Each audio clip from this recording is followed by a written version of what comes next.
Welcome back to Nasdaq Trade Talks. I'm your host, Jill Malandrino, Global Markets Reporter at Nasdaq. We'll be coming to you live from the 44th Annual Futures Industry Association Conference.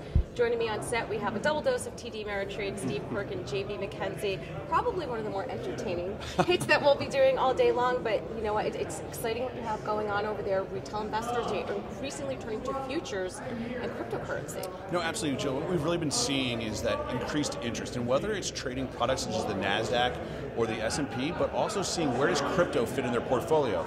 A lot of it is whether they want to use crypto futures like the Bitcoin futures, but also learning more about where these assets can fit in their portfolios from a hedging standpoint, or even for taking on some risk. So for us, what we're trying to do is find the right products for them, and then provide it to them, and then give them the education to really figure out where this fits best. Right, and Steve, these products are now available on the TD Ameritrade platform. Yeah, the Bitcoin futures are, and we're working on developing some other products, additional products that'll probably roll out early this year.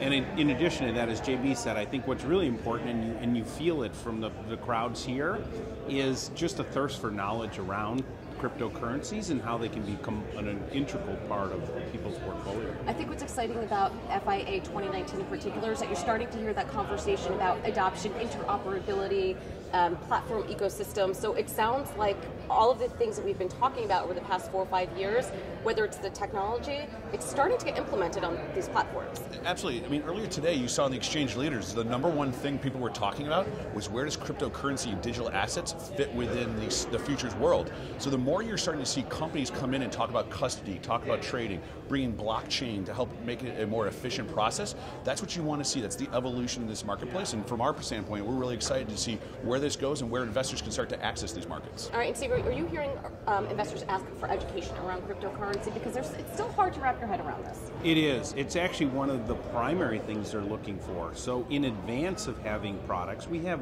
as I said, limited products today, but they actually want to learn about it to know which products are most appropriate for them.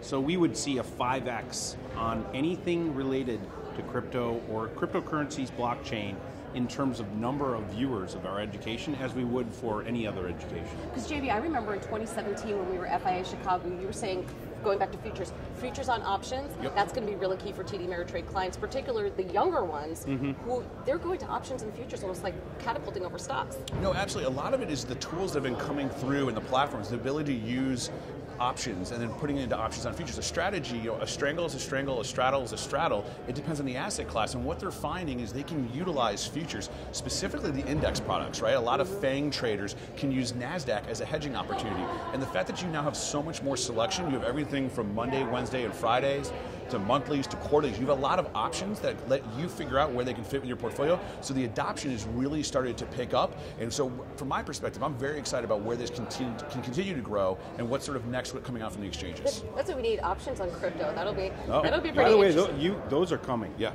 They are. Those are coming. That is interesting. All right, guys. Yep. Thanks so much, as always, for joining me.